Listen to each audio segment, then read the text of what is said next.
Well, howdy and welcome to Wednesday's edition of Today's Bread. We are currently in a series called Messages on the Old Testament, but this week we're going over a nation under God. And today's portion is a legacy of obedience. Scripture reference 2 Samuel 5, verses 1 through 5, and 1 Kings 2, verses 1 through 4.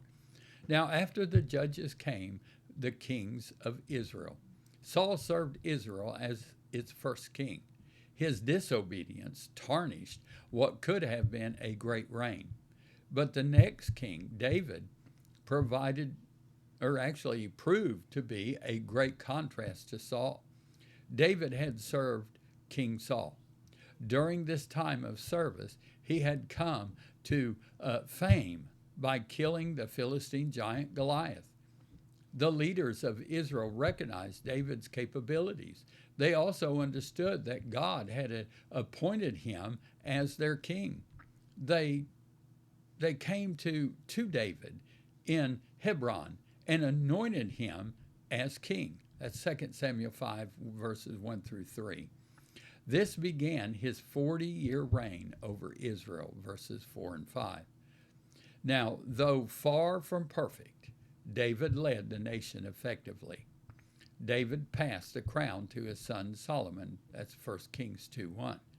He charged Solomon to do two important things. First, he charged him to be strong and courageous, verse 2. Leadership requires both.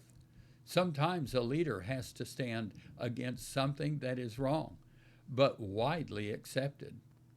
Someone who is not strong and courageous will find it difficult to lead. Now, second, he charged Solomon to fulfill God's requirements in verse 3. Leaders not only lead by their actions and decrees, they also lead by example.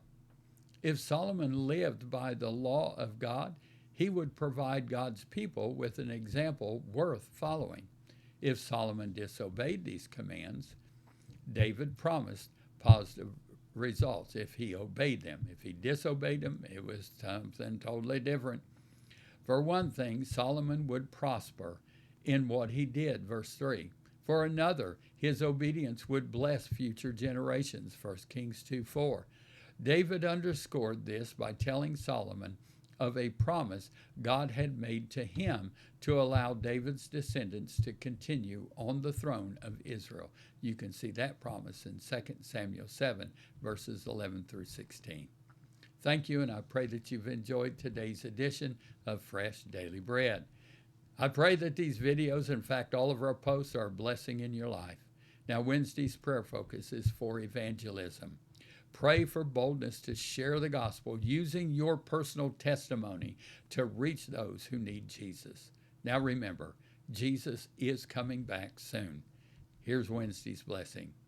I bless you to trust in the Lord with all your heart. You will seek His will in all you do, and He will direct your paths.